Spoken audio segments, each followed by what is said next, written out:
새로운 주제 가지고 같이 말씀을 보면서 예배를 드리고자 합니다. 주 예수 나의 산 소망. 오늘은 첫 번째 시간, 소망은 자격이 아니라 사랑 위에 선다라는 주제입니다. 우리 예배를 준비하면서 많은 분들이 기도로 준비하고 또 말씀도 준비했지만 또 찬양으로도 준비했어요. 오늘 특별히 찬양을 아주 너무나도 은혜스럽게 해준 우리 베데스다 찬양대 너무 감사합니다. 그리고 여러분들에게 이 찬양이 좀 낯설까봐 우리 찬양대들이 개인적으로 또 연습하고 서로 연습하다가 또 뮤직비디오를 함께 연합으로 찍었습니다. 그래서 여러분들한테 다 이렇게 배포가 됐을 텐데 다 그거 미리 다 보고 오셨죠? 안 보신 분 손 드세요. 다 보시고 다음에는 진정으로 손 안 드시길 바랍니다. 다 보시면 또 저도 그걸 하루에 몇 번 틀어놓고 보는지 모르겠습니다. 또 하나 이제 말씀드릴 것은 우리가 5월달에 어린이 주일 예배 드리면서 우리 이 기쁨과 감사를 우리 안에서만 하지 말고 우리 세상과 같이 하자 해서 사랑에 빠진 과제를 매년 합니다. 작년에 우리가 종로 이 구에 있는 5개의 지역 아동센터에 이것을 전달을 했습니다. 그런데 제가 저한테 교육 목사님 찾아왔어요. 목사님, 지역 아동센터 회의를 하는데 13개인가 있는데 이 13개 있는 분들이 회의하다가 이거 저희 교회 부탁하기를 5개만 하지 말고 우리 다 좀 해주시면 안 되겠습니까? 이렇게 해서 곤란하다고 저한테 왔어요. 목사님 어떻게 할까요? 그래서 제가 고민하다가 이번에 다 하는 것으로 하자라고 했습니다. 거기에 얘기는 안 했어요. 제가 우리 교육 목사한테만 얘기했습니다. 하나님께서 다 채워주실 것 같다, 하자. 우리가 조금만 더 하면 그거 다 할 수 있을 것 같습니다. 그래서 여러분들 기도해 주시고, 매년 우리가 우리 안에 예배 드리지만 우리의 기도와 또 사랑이, 우리가 또 이것을 할 때 우리는 그냥 자선을 베푸는 교회만으로 남는 게 아니라 정말 이걸 준비하면서 과자를 사면서 같이 아이들하고 와서 같이 기도하면서 이렇게 박스 포장하면서 직접 갖다 주면서 정말 함께하는 사람이 좀 되고 싶습니다. 함께하는 교회가 되고 싶습니다. 이를 위해서 여러분들 계속 기도해 주시면 감사하겠습니다. 이번에 다 13개 다 도와줄 줄 믿습니다. 네, 그렇게 될 것 같아요. 하나님 주님께 그렇게 하실 것 같습니다. 그리고 이제 5월 이제 우리 둘째 주에 어버이 주일인데 우리 시니어데이로 합니다. 그때 이번에는 또 특별히 그동안 교회에 대해서 많은 헌신을 하셨는데 몸이 불편해서 교회 못 오시는 분들이 많아요. 그래서 요즘에 제가 신방도 우리 베드로 지회하고도 같이 신방 가고 신방 가는데 그냥 그렇게 평생을 교회를 위해서 헌신하셨던 분들인데 못 오십니다. 그래서 이번에는 우리 자원봉사자를 모집을 해서 그분들이 그쪽 지역에 가까이 있으면 모시고 오고 같이 교회에서 좀 섬기고 다시 모셔다 드리면 같이 예배 드릴 수 있겠다 해서 아마 광고처럼 봉사자를 모집합니다. 마음에 감동이 되시는 분들은 그날 같이 그 일에 동참해 주시면 참 감사하겠습니다. 제가 왜 이렇게 느리게 말했냐면 아멘이 적을까봐 느리게 했습니다. 다 그렇게 될 줄 믿습니다. 우리 이제 주 예수 나의 산 소망이라는 말씀 가지고 이제 보는데 이 설교를, 이 주제를 왜 우리가 말씀으로 전해야 하는가? 우리에게 소망이 없단 말인가? 우린 모두 다 절망에 빠진 사람들인가? 라는 질문부터 시작을 했습니다. 여러분, 소망이 없는 것은 절망만이 아닙니다. 흔들리는 소망도 절망이에요. 그러니까 자꾸 흔들리는 소망이 어떻게 산 소망이 될 수 있겠습니까? 그런데 우리의 소망은 너무나도 잘 흔들리는 거예요. 우선 소망이 뭘까 고민하면서 제가 감리교 신학대학에 입학할 때부터 생각이 좀 났던 것이 있습니다. 선배가 감리교 신학대학 입학하니까 얘기를 해줘요. 우리 학교에 3대 불가사의가 있다. 그 당시만 해도 세상에는 세계 7대 불가사의, 세계 5대 불가사의 이런 것들이 유행하던 때입니다. 우리 학교에 3대 불가사의가 있다. 세 개 중에 하나는 지금 기억이 잘 안 납니다. 하나는 평생 독신으로 살으신 남자 교수님이 여성학을 가르치세요, 오랫동안. 두 번째는 자녀가 없으신 교수님이 아동교육을 가르치십니다. 그런데 이것은 불가사의한 일이기도 하지만 우리가 안 겪는 일은 아닙니다. 우리가 겪곤 하는 일이죠. 이런 불가사의한 일이 저에게도 있었던 것이 생각이 났습니다. 4학년 때 친구가 저에게 연애 상담을 요청한 거예요. 참 당혹스럽죠. 저는 그때까지 제대로 사귀어 본 적이 없습니다. 어떤 여학생이 자기가 마음에 있는지 없는 건지 모르겠다는 거예요. 뭐가 잘 안 되나 봐요. 그런데 뭐가 안 되는지 저는 잘 모릅니다. 그렇게 해본 적이 않았어. 제가 뭐 그때 여자 마음 알면 그때까지 제가 그렇게 알고 살았겠습니까? 야, 그때는 여자 마음이 이런 거야 했으면 제가 그때 뭐 그럴 상태가 제가 아닌 거예요. 뭐 그 여자 마음을 어떻게 판단해 줍니까? 그 인생에 어떤 잘못된 조언을 할 수가 없잖아요. 그런데 제가 대답을 너무 잘해줬어요. 제가 이렇게 말했습니다. 야, 걔 너 싫어하지는 않는 것 같은데, 이렇게 대답했어요. 여러분, 얼굴이 활짝 펴요. 여러분 그 상태를 몰라도 그렇게 싫어하겠습니까? 지금 뭐 뭐도 없는데 싫어하지는 않는 것 같은데, 그러니까 막 얼굴이 활짝 피는 거죠. 우리 삶에도 이런 순간들이 있습니다.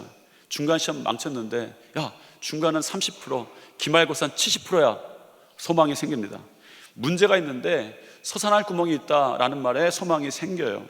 건강이 악화되었는데 가능성이 조금 있습니다 라는 말에 사람의 마음이 살아납니다.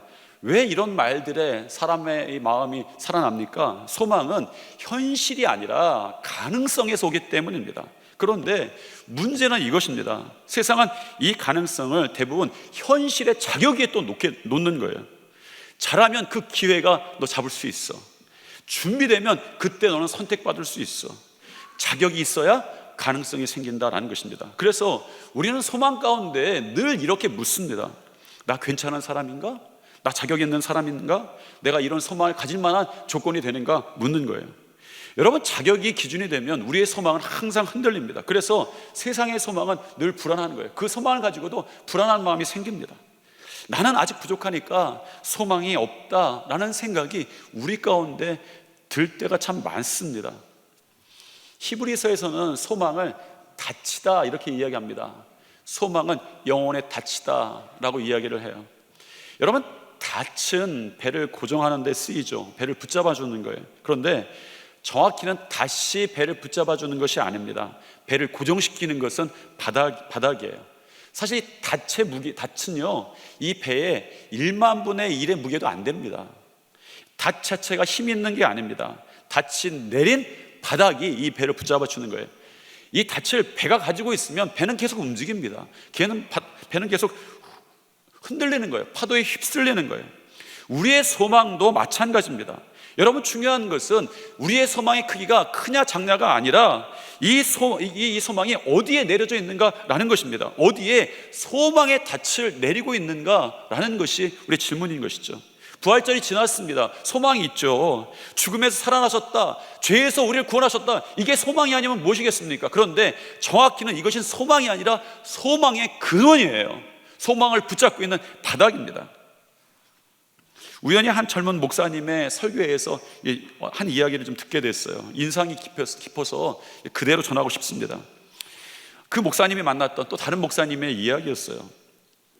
이 목사님이 그런 이야기를 하더랍니다. 간증인데, 본인이 대학생 때 예수전도단 DTS 훈련을 이제 받으러 한 6개월간 다른 지역으로 가게 되었답니다. 그런데 이 목사님 여동생이 항공사 승무원이었대요. 그래서 오빠가 훈련을 간다고 하니까 선물로 이 면세점에서, 여러분 혹시 샤넬 아세요? 비싼 거 혹시 아세요? 그 샤넬 아주 비싼 스킨 로션을 오빠에게 선물로 사준 거예요. 잘 다녀오라고. 가서 이제 방을 배정받았는데 여러 사람이 쓰는데 하루 이틀 지나다 보니까 친해진 거예요. 그래서 이 목사님이 호의를 베풀었습니다. 자신이 가져온 그 샤넬, 그 비싼 이 스킨 로션을 제가 이거 욕실에 놓을 테니까, 욕실에 선반에 놓을 테니까 우리 다 같이 좀 씁시다, 이렇게 호의를 베풀었어요. 했더니 누가 쯧쯧쯧했어요 벌써. 했더니 다들 그냥 이거 그래도 이제 귀한 거고 그러니까 남의 거니까 조금씩 다 이렇게 아껴 썼답니다. 그런데 딱 한 형제만 팍팍 쓰는 거예요. 얼굴에도 팍팍 묻히고 가슴에도 팍팍 이렇게 묻힌다는 거예요. 그 목사님도 아껴 쓰는데 막 그렇게 하니까 며칠 걸 보다 보니까 이 목사님 마음이 상하고 나서 그 형제에 대해서 미움이 생긴 거예요, 이 목사님이. 그런데 전체 집회를 어느 날 하게 됐는데 찬양하고 기도하고 예배하기 전에 자꾸 하나님께서 마음에 생각을 넣어 주시더랍니다. 너 형제, 그 형제 찾아가서 용서해라. 내가 먼저 용서해라. 그것도 마음에 안 드는데 그 마음에 하나님이 더 강력하게 그 화근이 된 스킨 로션을 그 형제에게 주어라.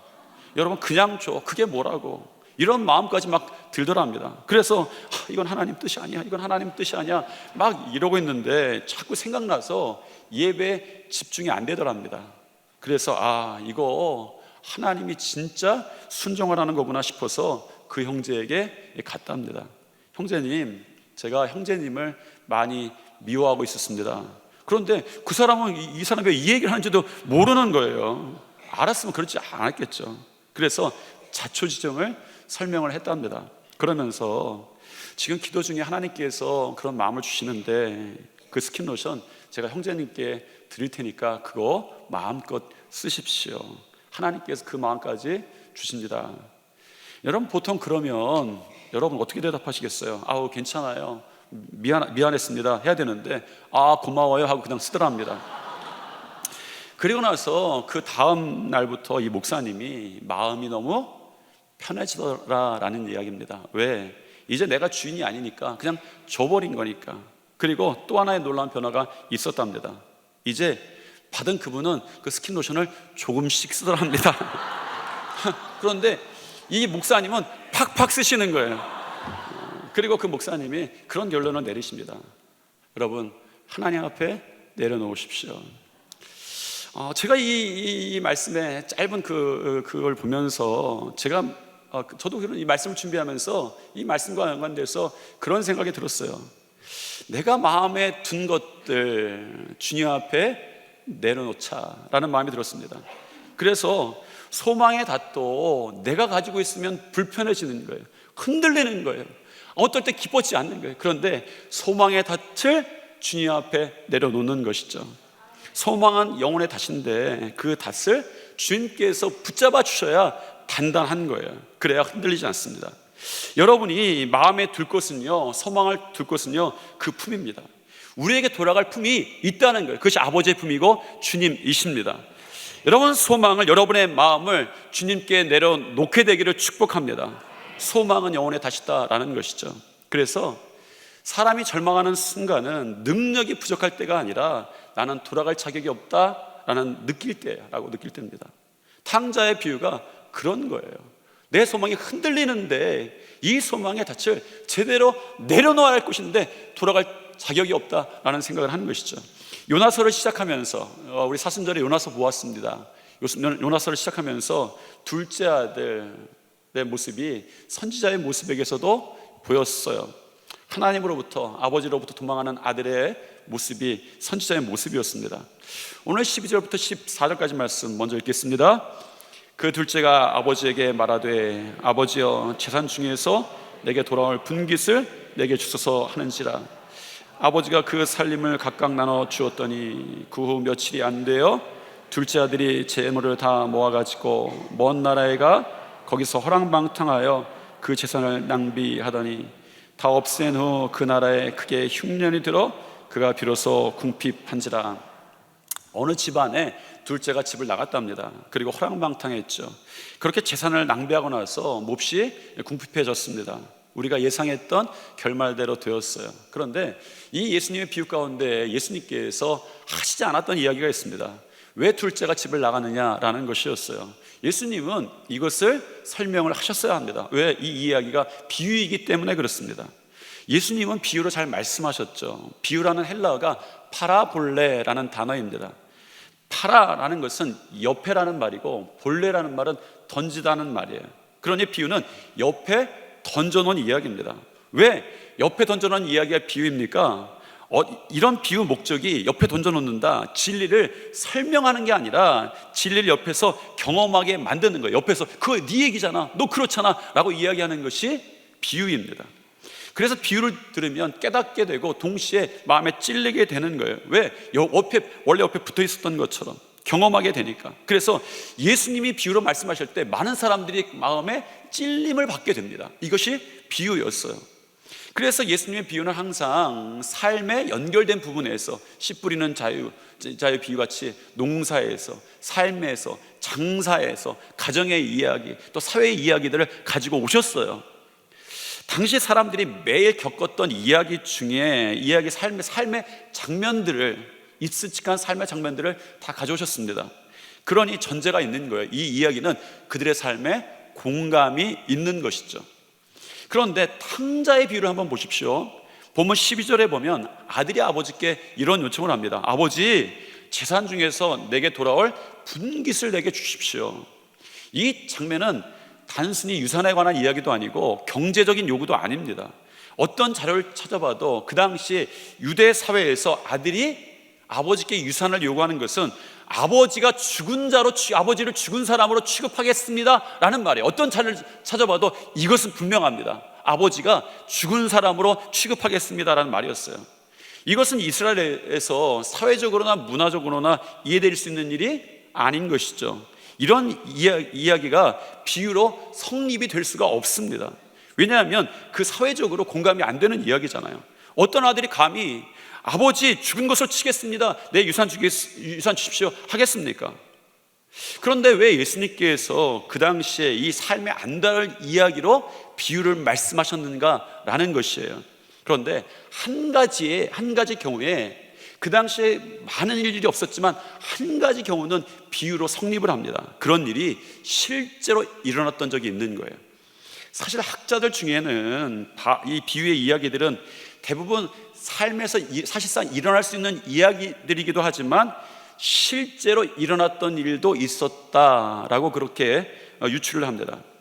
이 탕자의 비유도 어쩌면 그런 비유에 들어가겠다 생각을 했어요. 둘째 아들의 집 나간 이야기. 아, 맞아? 그런 일들이 있었지. 아마 이스라엘 사람들 당시에 센세이션을 일으켰던 그런 이야기가 사람들에게 회자되고 있었을지, 기억되고 있을지도 모르겠다는 생각이 듭니다. 그리고 그 아들이 집 나간 사정을 알고 그 집 나간 이야기에 마음속에 드는 생각들이 이미 있었다라는 전제일 수도 있습니다. 여러분, 그러면 그 둘째는 왜 집 나갔을까요? 그런 사회에서 우리는 우리의 삶에 붙어있는 실제 이야기일 수 있다는 거예요. 이 이야기가 여러분 비유의 이야기가 아니라 우리의 이야기일 수 있다는 거예요. 왜 예수님은 그 당시 사람들에게 또 우리들에게 이 둘째 이야기를 옆에 붙여놓는가라는 것입니다. 예수님이 말씀하시는 것은 분명한 거예요. 이 이야기가 내 이야기 아니야? 네가 지금 하는 이야기가 이 둘째 이야기 아니야? 라는 거예요. 우리는 오늘 이 비유를 보면서 남의 이야기를 보는 것이 아니라 이스라엘의 어떤 특별한 이야기를 보는 것이 아니라 예수님이 비유를 하시는 말씀을 듣는 거예요. 이 이야기 네 이야기야 라는 것입니다. 그러므로 우리는 이미 이 비유 안에 들어가 있어요. 예수님께서 여러분을 초청하셨습니다. 그리고 여러분은 이미 이 둘째 아들일 수 있어요. 여러분 집 나가 보신 적 있습니까? 집 나가 보신 적 한 번 손 들어보세요. 아무도 안 들 줄 알고 제가 얘기하는 거예요. 최근에 한 권사님이 토요일에 아침에 제가 마주치게 됐습니다. 왜 이렇게 일찍 교회에 오셨습니까? 물어봤더니 그분이 그래요. 맘 상해서 집에서 나왔대요. 언제 돌아가세요? 그랬더니 저녁이면 돌아갈 거랍니다. 그러면 사실 저도 아침에 나왔다 저녁에 들어와요. 그런데 집 나간 것은 다릅니다. 이거 알아줘야 돼요. 여러분들 이거 똑같은 게 아닙니다. 여러분 이거 인정 안 해주면요 이 화가 안 풀려요. 그런데 집 나갔다 집에 들어왔는데 갑자기 옆에서 뭐 아내나 남편이 언제 나갔어? 이러면요 막 화가 2배, 3배로 나는 거예요. 조심하셔야 합니다. 그러니까 집 나간 사람에게는 그 집 나간 이유를 알아주고 이렇게 해야 실마리가 풀리는 거예요. 그때는 집 나가서 집 나가 걱정했어. 집 나가서 뭐 했어? 왜 나가? 몰라도 왜 나갔어? 내가 못한 게 뭐 있어? 그러면 입이 이렇게 아직은 튀어나와 있어도 집 나간 거 인정받아서 속으로는 벌써 다 풀리는 거예요. 그러니까 집을 나간 나름의 이유가 있는 것이죠. 그 이야기를 하려고 합니다. 이 비유에서 둘째에 대한 이야기가 전혀 없어요. 그냥 순식간에 이 둘째는 나쁜 놈이 되어버렸습니다. 살아온 배경도 모르는데 우리는 집 나간 이 둘째 아들이 나쁘다고만 이야기를 하죠. 이 둘째 아들이 이 시대에 이런 설교 들으면 얼마나 섭섭하겠습니까? 나름대로 이유가 있는데 여러분 이 이야기가 우리의 이야기라면 누가 우리의 사정도 모르고 네가 한 거 잘못이야, 네가 지금 나쁜 거야 라고 말하면 여러분 얼마나 섭섭하시겠습니까? 둘째 아들이 모르지는 않았을 거예요. 그 당시에 모두에게 지탄받을 일을 해놓고 나서 이 둘째 아들이 그 일까지 하면서도 바랬던 것이 무엇일까라는 것입니다. 그래야 여러분들이 이 둘째 아들을 이해하게 되는 것이고 이 둘째 아들이 여러분의 이야기라는 것을 알게 되는 거예요. 여러분 우리 마음에는 없는가? 라고 이 비유를 던져주시면서 우리에게 질문해 주시는 거죠. 너는 집 나간 적이 없느냐? 집 나갈 이야기가 없느냐? 라고 말씀하시는 거예요. 둘째 아들이 요구한 것이 무엇입니까? 분깃이었어요. 12절 같이 한번 읽겠습니다. 그 둘째가 아버지에게 말하되 아버지여 재산 중에서 내게 돌아올 분깃을 내게 주소서 하는지라. 사실 이 둘째 아들이 요구한 분깃이란 말은 이 원어적으로 단순한 재산만이 아니라 삶의 기반, 존재의 기반, 이란 뜻을 가지고 있습니다. 말하자면 아버지의 존재로부터, 삶의 이 존재하는 기반으로부터 떨어져 나가려고 하는 거예요. 왜요? 둘째 아들이기 때문에 그렇습니다. 이스라엘은 장자권으로 묶인 사회였어요. 이스라엘에서 둘째 아들로 사는 게 그에게는 소망이 없는 일인 거예요. 왜 이 이야기에서 첫째 아들이 집 나가면 어떻습니까? 첫째 아들이라고 방탕하고 싶지 않고 먼 나라에 안 가고 싶겠습니까? 여러분, 둘째 아들이면 어떻고 셋째 아들이면 넷째 아들이면 어떻습니까? 이 이야기가 둘째로부터 시작하기 때문입니다. 둘째 아들로 이스라엘에 사는 것이 소망이 없다, 그가 이 처한 상황에서부터 시작했던 거예요. 둘째 아들이 말합니다. 아버지, 내 몫을 주시옵소서. 온전한 목은 아닙니다. 둘째 아들의 목은 내 몫을 주십시오. 그리고 둘째 아들이 어디로 갑니까? 먼 나라로 갑니다. 옆 동네가 아니라 성경에 보니까 먼 나라로 갔습니다. 다른 나라도 아니고 그냥 멀다는 게 이게 강조점이에요. 멀리 갔어요. 자신의 상황, 문제, 장애들을 뛰어넘을 소망이 그 먼 나라에 있다고 본 것이죠. 어쩌면 이것이 바로 우리의 이야기입니다. 여러분이 그렇게 떠난 적 없습니까? 나를 빛내줄 무언가가 먼 나라에 있는 거예요. 그래서 나는 당신 없이 살겠습니까? 해보지 않으셨습니까? 하나님 없이 결정하고 나서, 하나님 없이 선택하고 나서, 하나님 없는 먼 나라에 나의 소망이 거기 있다고 생각해서 하나님 없이도 살아보겠습니까? 여러분 안 해보셨습니까? 여러분은 이 비유 속에 초청된 것이 아니라 여러분 자체가 여러분 이 비유일 수 있는 것이죠. 놀라운 것은 아버지의 반응이었어요. 아버지는 막지 않았습니다. 설득하지 않았어요. 그냥 줍니다. 왜일까요?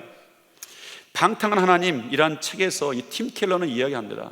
제가 우리 사순절에 이 요나스를 이야기하면서 팀 켈러가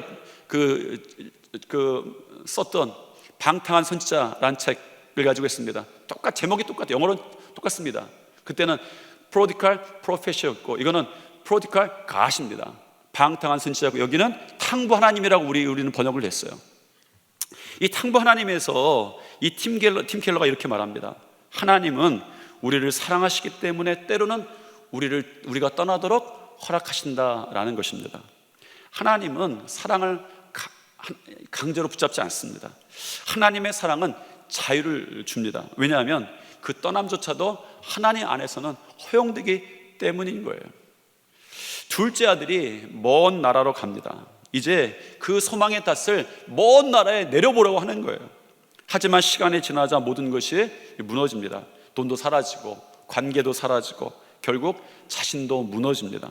결국 그는 돼지 치는 자리까지 내려갑니다. 여기도 여러분 보셔야 될 것이 있어요. 여러분, 소를 치면 어떻습니까? 양을 치면 어떻습니까? 그런데 돼지 치는 것까지 내려갑니다. 자, 한번 15절 16절 한번 보시죠. 가서 그 나라 백성 중 한 사람에게 붙여 사니 그가 그를 들로 보내어 돼지를 치게 하였는데 그가 돼지 먹는 취업 열매로 배를 채우고자 하되 주는 자가 없더라. 당시 유대인들에게 돼지는 종교적으로 부정한 짐승이었어요. 여러분, 돼지를 치면 이 사람 안 됩니다. 그런데 예수님은 비유 가운데 말씀하시는 거예요. 이 사람이 돼지를 치는 사람이 되었다. 그리고 나서 그가 돼지 먹는 음식까지 부러워할 정도로 삶이 내려갔다라고 이야기합니다. 이 비유에서 예수님께서 말씀하시고자 하는 것은 이 둘째 아들이 사회적으로도 도덕적으로도 종교적으로도 완전히 자격을 잃은 사람이다라는 것을 말씀하고 계시는 거예요. 그 당시에 유대인들에게 케자자 관습이라는 게 있었답니다. 명예를 더럽힌 자 혹은 이방인과 어울려서 이 재산을 탕진한 사람이 돌아올 때에 마을 사람들이, 각 가정이 아니라 마을 사람들이 그를 배척하는 의식이 케자자 의식이라는 거예요. 그러므로 이 사람이, 이 조건은요, 그 당시 사회적으로, 도덕적으로, 종교적으로 완전히 자격을 잃은 둘째 아들의 모습을 예수님께서 보여주셨어요. 그런데 이 둘째 아들에게 일어난 한 가지 중요한 일이 있었습니다. 17절 말씀입니다. 읽겠습니다. 이에 스스로 돌이켜 이르되 내 아버지에게는 양식이 풍족한 품꾼이 얼마나 많은가. 나는 여기서 주려 죽는구나. 이에 스스로 돌이켜, 이 장면은 조용하지만 아주 중요한 구절입니다. 스스로 돌이켰다라는 이 헬라어 원어는 아주 문자적으로 번역하면 이렇습니다. 자기 자신에게로 돌아왔다라는 거예요. 그는 처음으로 자기 자신에게로 돌아옵니다. 자기 현실을 직면하는 것이죠. 그는 돼지 우리에서 깨닫습니다. 여기가 내가 있을 곳이 아니다라는 거예요. 내 소망은 여기 있으면 안 되는구나 라는 것을 알게 됐습니다. 지금 여러분들에게 그 일이 시작되기를 축복합니다. 여러분이 있어야 할 것은 아버지의 품입니다. 우리 주님의 품인 것이죠. 여러분의 소망이 만약 먼 나라에 탓을 내리고 있다면 이 일이 생각나게 되시기를 바랍니다. 여기는 내가 있을 곳이 아니다. 여기는 내가 소망의 탓을 내릴 곳이 아니다 라는 것이 분명히 생각나시기를 바랍니다. 그것이 그런 거예요. 이에 스스로 돌이켜 이르되, 이에 스스로 돌이켜 자기 자신에게로 돌아오는 거예요. 여러분의 돌아오는 것은 그렇습니다. 그 자리가 내 자리가 아닌 것이죠. 그런데 그 현실을, 자신의 자리를 마주한 이 탕자는 절망에 빠지게 됩니다. 절망이 생겼죠. 왜요? 계산을 해보니까 사랑받을 자격, 용서받을 자격, 다시 시작할 자격, 결론이 무엇입니까? 나는 아들 될 자격이 없습니다 라는 것이었어요. 그래서 탕자는 스스로 아버지께 돌아가서 이렇게 말하기로 결정합니다. 18절 19절 말씀 읽겠습니다. 내가 일어나 아버지께 가서 이르기를 아버지, 내가 하늘과 아버지께 죄를 지었사오니 지금부터는 아버지의 아들이라 일컬음을 감당하지 못하겠나이다. 나를 품꾼의 하나로 보소서. 여러분도 스스로를 계산해 보십시오. 내가 사랑받을 자격, 용서받을 자격, 다시 시작할 자격. 여러분, 이 반복되는 우리의 삶의 연약함 앞에서, 반복되는 죄 앞에서 아버지 없이 살겠습니다. 그리고 실패한 후에 여러분의 계산이 무엇입니까? 아버지의 아들이라 일컬음을 받지 못하겠다 라는 마음이 이 둘째 아들에게 분명히 계산이 된 거예요. 그래서 그는 품꾼의 자격으로 아버지에게 돌아가기로 작정을 합니다. 그런데 이 이야기는 여기서 뒤집힙니다. 왜냐하면 이 이야기를 주관하는 것은 탕자가 아니라 아버지이기 때문입니다. 20절 말씀 읽겠습니다. 이에 일어나서 아버지께로 돌아가니라. 아직도 거리가 먼데 아버지가 그를 보고 측은히 여겨 달려가 목을 맞추고 입을 맞추니. 아들이 나타났어요. 아직도 거리가 먼 데서부터 알아봅니다. 아들이 나타났을 때부터 알아본 것이죠. 아버지가 먼저 봅니다. 아마 이런 걸 보면 아버지가 항상 그 아들이 오는 것을 바라보고 있었던 것 같습니다. 달려가서 안고 입을 맞추죠. 그 시대에 어른이, 가장이, 부자가 달려가는 것은 이 수치스러운 일이었다고 합니다. 그런데도 달리죠. 아버지는 체면을 버립니다. 왜? 측은히 여겼다는 거예요. 이 측은히 여겼다라는 말의 헬라어의 뜻에는 이런 뜻이 있습니다. 내장이 뒤틀릴 정도의 긍휼. 이 측은하다는 말의 뜻이 그렇습니다. 단순한 감정이 아니라 아들이 나타나니까 아버지가 몸이 먼저 반응하는 거예요. 여러분 기억하십시오. 하나님은 우리가 가기 전에 먼저 달려오시는 분이에요. 왜? 하나님의 사랑은 체면보다 빠른 거예요. 하나님은 사랑이 먼저 반응하는 것입니다. 아버지를 만난 아들은 많은 변명을 준비했을 거예요. 그가 준비했던 말을 시작합니다. 나는 아버지의 아들이라 아닙니다. 하지만 아버지는 그 아들의 말을 끝까지 듣지 않습니다. 곧바로 종들에게 명령하죠. 제일 좋은 옷을 가져다가 입혀라. 손에 가락지를 끼우라. 발에 신을 신기라. 제일 좋은 옷을 입혔다. 아들의 신분의 회복의 상징이다 라고 그렇게 해석을 합니다. 반지를 끼우겠다. 권위 회복의 상징이고, 그리고 신발을 신기겠다. 종이 아니라 자유인의 회복의 상징이었다 라고 그렇게 해석을 합니다. 아버지는 그의 자격에 대한 이야기를 듣지 않습니다. 아버지는 그냥 그의 아들의 신분을 회복시켜요. 여러분, 아들은 자격으로 돌아오려고 했고, 하나님께서는, 그 아버지께서는 사랑으로 받아들였습니다. 여러분, 복음을 가로막는 가장 큰 장애물은 죄가 아닙니다. 복음을 가로막는 가장 큰 장애물은 자격이에요. 복음은 나쁜 사람을 좋은 사람으로 만드는 것이 아니라 죽은 사람을 살리시는 거예요. 그 품에 안아주시는 것입니다. 분명합니다. 하나님은 여러분이 더 나은 다음에 사랑하시는 것이 아닙니다. 여러분이 최악일 때 사랑하셨어요. 하나님은 그 사랑을 설명하지 않으시고 십자가로 보여주셨습니다. 복음은 우리가 생각하는 것보다 더 죄인임을 말하지만 동시에 더 사랑하고 있다는 것을 증명합니다. 이것이 복음이라고 이 탕자의 비유를 통해서 예수님께서 알려주고 계시는 거예요. 우리의 상태보다 예수님의 사랑이 훨씬 크다라는 것입니다. 그래서 사랑은 자격을 따지지 않습니다. 사랑이 신분을 회복시켰어요. 그 일을 아버지가 시작했다고 우리 주님께서 알려주시는 것이었습니다. 잔치가 벌어지죠. 그런데 이 이야기가 여기서 끝나지 않습니다. 본문에 또 한 사람이 나옵니다. 우리가 읽진 않았지만 뒤에 읽어보면 또 한 사람이 등장해요. 큰아들입니다. 이제 우리는 큰아들도 좀 보아야 합니다. 큰아들이 말하죠. 나는 아버지 밑에서 떠나지 않고 잘했습니다. 충성했습니다. 순종했습니다. 문제없습니다. 20절에 보니까 내가 여러 해 아버지를 섬겨 명을 어김없이 행하였습니다 라고 말합니다. 그리고 그는 아버지가 베푼 잔치에, 둘째 아들 위해 베푼 잔치에 들어가지 않습니다. 왜입니까? 첫째 아들도 아직 자격 위에 섰기 때문입니다. 둘째 아들은 내가 자격이 없는 사람입니다 라고 말했지만 첫째 아들은 나는 자격이 너무 충분합니다 라고 말하고 있는 거예요. 이 자격 위에 서 있는 사람, 항상 비교하고 항상 억울해하고 항상 분노합니다. 둘째 아들은 물리적으로 멀어졌지만 첫째 아들은 마음으로 멀어진 거예요. 큰아들의 진짜 문제는 마음의 거리였습니다. 자격은 항상 어떤 식으로든 거리를 만드는 거예요. 이 비유에 나타난 두 사람, 떠난 둘째, 남아있는 큰아들, 다르지만 공통점이 있습니다. 둘 다 자격으로 살고 있는 거예요. 둘 다 자격으로 살 때 행복하지 않습니다. 한 사람은 아버지의 품에 품꾼으로 돌아오려고 했고, 한 사람은 그 아버지가 베푼 잔치에 들어가지 않습니다. 여러분, 그런데 우리는 이렇게 살지 않습니다.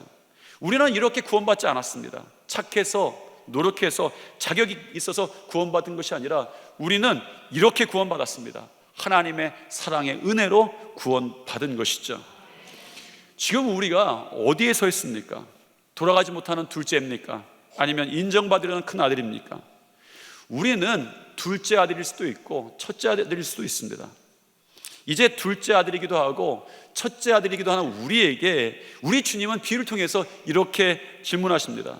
너는 무엇이에 소망을 두고 있는가? 라는 것입니다. 여러분은 소망의 사람이십니까? 그러면 여러분은 소망의 닷을 어디에 내리고 있습니까? 예수 그리스도의 부활의 복음은 이렇게 선포하십니다. 소망은 얼마나 내가 망가졌나에도 달려있지 않습니다. 내가 얼마나 잘했느냐에도 달려있지 않습니다. 소망은 오직 하나님의 사랑 위에 세워집니다. 소망의 길은 자격으로 열리는 문이 아니라 사랑으로 이미 열려진 문입니다. 아버지께서 이미 여러분들을 기다리고 계십니다.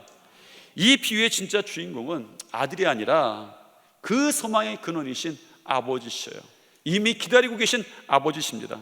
여러분, 아버지를 신뢰하시기를 축복합니다. 그러므로 여러분의 소망의 닷을 아버지의 사랑에 주 예수께 내려놓게 되기를 축복합니다. 우리 옆에 분과 한번 인사하겠습니다. 소망은 자격이 아니라 사랑 위에 선다. 그렇게 할 줄 알았습니다. 다시 하겠습니다. 존댓말로 하십시오. 소망은 자격이 아니라 사랑에 세워집니다. 자, 연습하셨으니까 우리 다 같이 일어나셔서 우리 다시 한번 이 집분들과 한번 인사하겠습니다. 소망은 자격이 아니라 사랑에 세워집니다. 오늘 이제 맥주감사절까지 우리의 소망의 닷을 내려야 할 곳이 어딘지 분명하게 알게 될 것입니다. 그 산소망 위에 열매들이 맺힐 텐데 우리 분명히 이 시간 고백합시다. 주님이 나의 산소망이 되시고 산소망의 근원이 되십니다. 같이 우리 찬양하시겠습니다.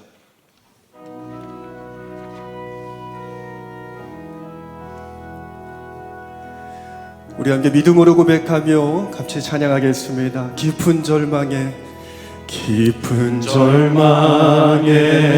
수렁 가운데 주님께 닿을 수 없던 우리 어두운 밤 중에 하늘을 향해 주의 이름 나 부를 때 어둠을 뚫고 오신 주 사랑 나의 절망 거두셨네.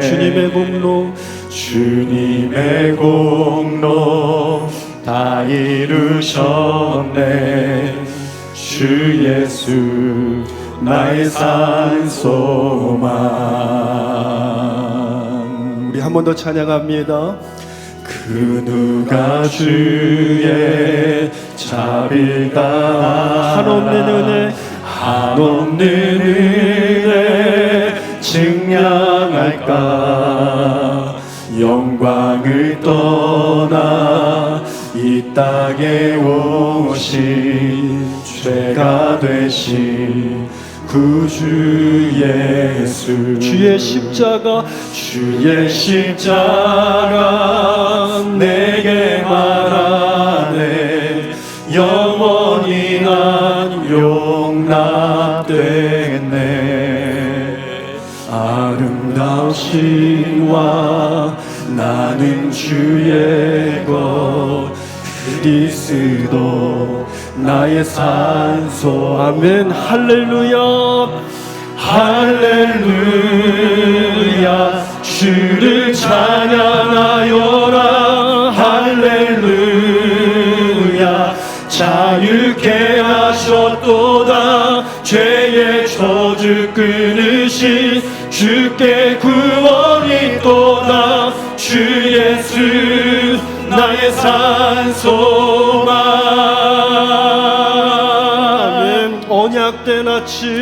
언약된 아침 장사된 몸 부활의 호흡 시작됐네.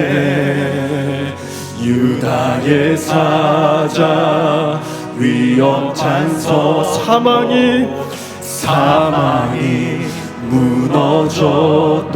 아멘. 이제 사망은